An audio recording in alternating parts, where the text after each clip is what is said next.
On today's episode of the Speech and Language Kids podcast, we are going to be discussing what to work on with middle schoolers and high schoolers who are doing speech language therapy.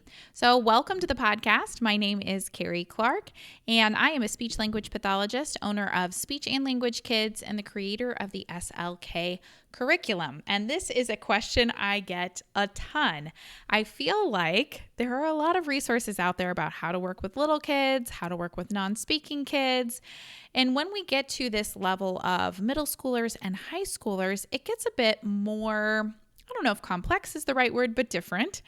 And so we're going to look today at 4 different areas that we can focus on when we are working with these older students to really help them get the most out of speech language therapy and to make sure they're making progress in the areas that matter most.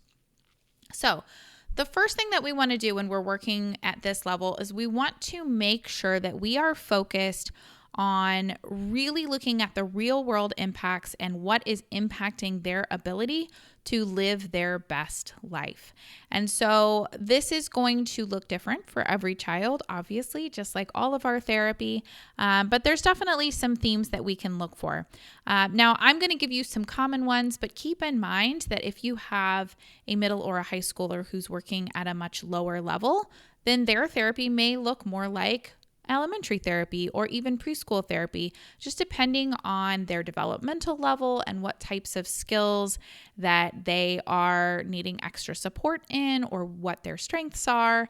And so don't feel like you have to stick to this, but this is going to give us kind of some broad strokes that we can look at when we're working with these older students to consider the different areas where they may need some extra support. So at this point, we really want to focus on teaching them strategies that are going to support their ability to learn, to interact with other people, to move towards independence and whatever that's going to look like for them. That might be independence of taking care of themselves. It might be training for a profession, getting ready to go to college, or just in general, getting ready for quote unquote real life of out in the adult world in whatever way that's going to look for them. So as we enter our middle school years, so if you're not US based, middle school for us is 11 through 14 years, and then 14 through 18 years is high school. So as we're entering our middle school years, we are going to be starting to look ahead a little bit at those, okay, what might life look like after high school? Just in the fact that we want to make sure that we're keeping that in mind as we're progressing through skills. But it's going to be a lot of looking at independence and how can you manage tasks that are given to you, and doing that through mostly the academic setting, because that is kind of the job of the middle schooler, right? Is to go to school and to do academic work. And they're getting a lot of experience at that age managing projects, following directions, using information in different ways. And then as we get to high school, we're really going to be focusing on, okay, what does post-high school look like for this student? And then customizing the kinds of therapy tasks that we're doing to focus us in on, okay, this child is wanting to go to college. And so what are the skills they're going to need for that? This child is going to this profession or wants to go to a work program. And so we can look at these different options as we get closer to graduation to make sure we're really customizing it to the exact needs of that individual. But for today's episode, we are going to focus on those communication pieces and the speech and language part of it, because that is what we do here at Speech and Language Kids. But this will be speech and language teens today. Okay, so let's look at the 4 different areas that we want to focus on the most.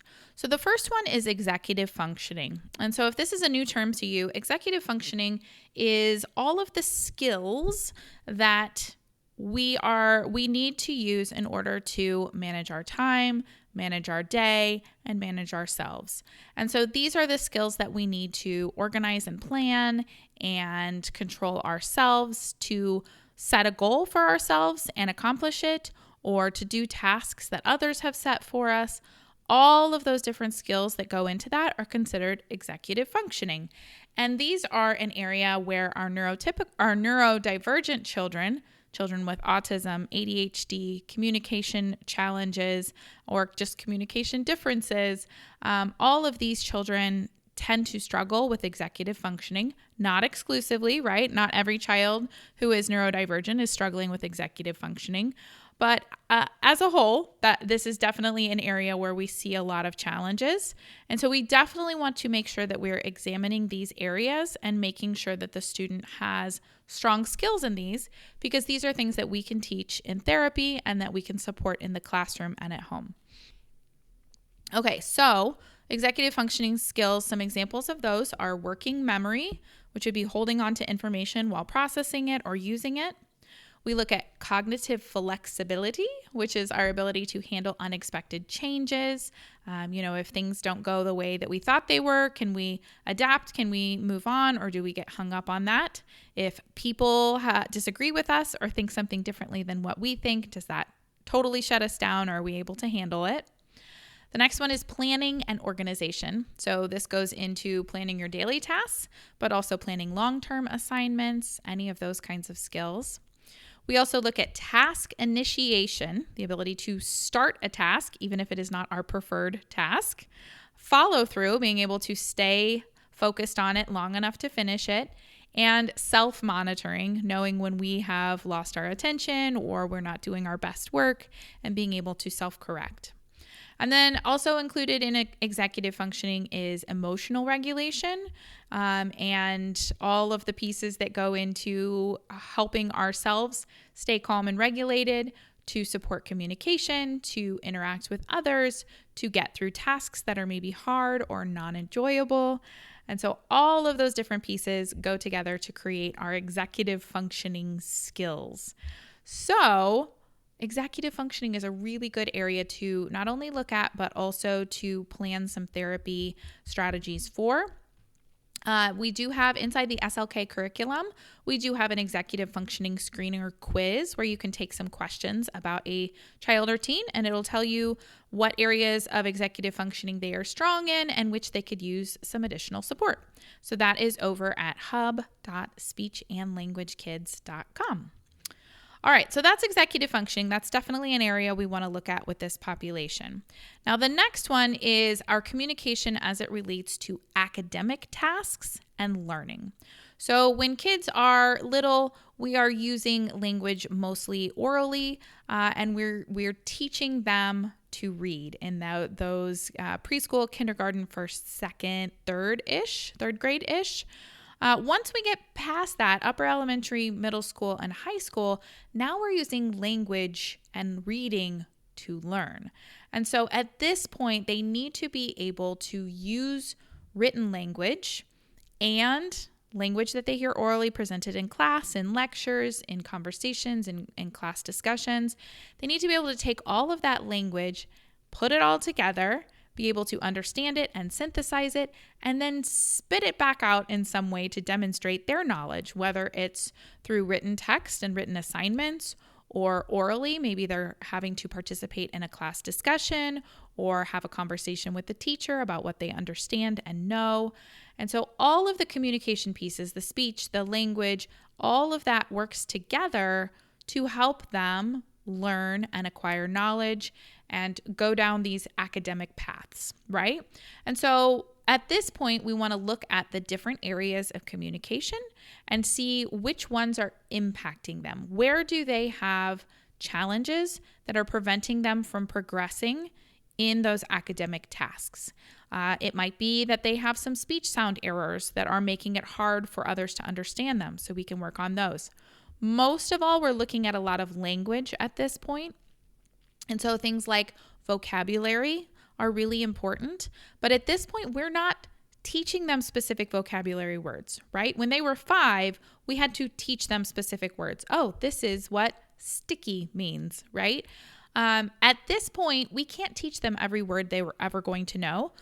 If we had to sit down and teach them every vocabulary word that came up in every science lesson throughout the entire year, we would be with them all the time. And so at this point, we switch, and now we're looking at teaching them word learning strategies and word attack strategies. What do you do when you come across an unknown word? And how can we compare that to words we do know and help us learn these new words more efficiently? So that's kind of how we switch the focus on vocabulary. Similarly, with syntax and grammar, we're not just working on basic syntax and grammar anymore. We're starting to look at more complex uses of syntax and grammar. We want them to be able to understand syntax and grammar as they read it, and also be able to produce their own writing and spoken products that have good complex syntax and grammar as would be expected for their grade level. So that becomes a focus as well. We also want them to be able to understand different discourse structures, how to understand them, and also how to produce them. So these are things like narratives. Can they tell a story? Can they understand a story? Do they know how to provide information where you state a main idea and provide details? Can they state an opinion where they make an opinion, then back it up with evidence? Can they create some sort of persuasive text or speak persuasively? Those are different types of discourse structure that we can teach them the structure so that they can then use that knowledge to better understand what they're reading and to be better able to produce written or spoken language as well. And then another big one for this age group is abstract language, being able to make inferences about text and understand things that weren't explicitly stated, being able to understand figurative language and similes and metaphors. All of that goes into abstract language, which is super important for academic tasks and learning as we get to those older grades. Okay, so those are communication. All of those things that we just talked about, those are all included in our SLK curriculum as well. If you're in there, you are going to be looking for our advanced curriculums. So all of our curriculums have a beginner level, an intermediate level, and an advanced level. So once you go into, say, vocab or syntax, go to the advanced levels of those curriculums and you'll see those more advanced skills that we're talking about. Excuse me. Okay, so that is communication for academic tasks and learning. The next one we want to look at for our middle schoolers and our high schoolers is the social communication piece. Social communication becomes even more important at this age because of the need to navigate group activities, to be able to interact with others, to get our wants and needs met. All of these different pieces that they're going to really need as adults, we can really lay the foundation now to give them a good base of not only understanding their own needs and how to get those met, but also understanding other people's needs and being able to go back and forth with other people in a social context. So one of the skills we want to look at is perspective taking, being able to understand that not everyone thinks and feels the same way you do, and that's okay. Where neither of us is right or wrong, but being able to consider that somebody else might have a different perspective than you and using that to have some more social understanding and compassion for other human beings. Wouldn't it be great if we laid the foundation for that in every single student in our schools? That'd be great. So that perspective taking piece, but then also taking that to the level of how do we navigate complex conversations? What do we do if communication breaks down and they don't understand us? What do we do if there's a disagreement? And how can we use our ability to understand that other people have different perspectives to then address those more complex conversations that may come up? How do we resolve issues in conversations? Another piece of this is self-advocacy, understanding what you need, and then being able to communicate that effectively to others in a way that's not confrontational or not something that's going to cause fights, but just being able to say, hey, this is my boundary, or this is what I need right now, and being able to do that in a respectful way. And then finally, some nuanced social skills can come into play here. Things like sarcasm or social inferencing. Those are skills that are going to be needed as they get older more and more. And so in the middle school years and then into high school, we can start laying the foundation for how do we work through some of these skills if maybe they're not as well versed in these skills, or if their own perspective is different than those around them, and how do they kind of get those needs met. So again, those social communication skills are built into our SLK curriculum as well in some of those more advanced levels. Okay. And then our fourth area that I want to talk about is life skills. And in particular, we're talking about communication life skills. So these are the skills that are commonly referred to as adulting on the social medias today, where we talk about the things you basically just need to be able to do to be an adult that functions in the world. And so these are skills that are going to pull together a lot of the other things we've talked about, the executive functioning, the communication, and the social skills. All of these come together to make it so that we can function in the world with other people, get our needs met, make sure that other people have their needs met. These are all the skills we need for this. So, communicating with others. Can we call someone and make an appointment if we need an appointment? Can we ask someone for help if we need it? Can we do a job interview? Any of those pieces where we're taking the communication and the social skills they know and are already working on and relating it to a real life task. Again, self-advocacy comes in here. So if they need something, if they need an accommodation made for them because of a disability, if they just need to set a boundary, how do they do that? How do they, number one, know and understand their own strengths and weaknesses and what they might need to be successful? And then how do they speak up and use their voice to communicate that? Any sort of navigating group work or working together with others, chances are in their adult life, they will need to work with other people, even if it's just managing the line at the grocery store, right? It doesn't have to be that they're working necessarily in a group setting, but being able to do group work at the middle school and high school level sets them up for success in interacting with other people.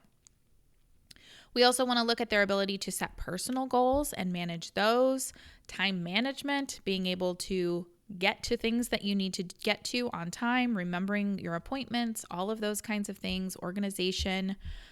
Following multi-step directions to complete tasks is often important for job skills, but also going to college. All of those are going to require a lot of multi-step directions, but so is cooking and cleaning your house. So there's other skills, life skills that can be pulled into the multi-step directions as well. Speaking of cooking and cleaning, being able to read and understand warning labels or other environmental print that may relate to their safety or their health or their ability to just manage their day. And then finally, we have how to look up information that they may need if they need help with something. My example here is how to set up a printer. What do you do if you get a printer and you don't know how to set it up? Well, you can go to the internet, but how do we search for answers? How do we know what's a good source to use? How do we know what's reliable? And how do we use the tools available to us to help us deal with challenges, right? So that's kind of, life skills is kind of the culmination of all these different pieces that we're working on it at the middle school and high school level. And maybe we're not making a big emphasis on those right at the middle school level, but especially as we move through high school, we want to start looking at what are the life skills that they are still struggling with, and what can we do to either provide them with some accommodations and strategies that they can use to overcome those challenges, or what can we teach them that will help them through those challenges. And so that's when it kind of all comes together and we really customize that plan for what they are needing in their adult life. All right, so that is our strategies for working with middle and high school students. Like I said, if you would like to access any of those resources that we already have created, the curriculums, the goal packets, you can go to hub.speechandlanguagekids.com. And if you have any questions, leave a comment and I'll get back to you on those as well. All right, thanks so much, and we'll see you on the next episode of the Speech and Language Kids podcast. Bye for now.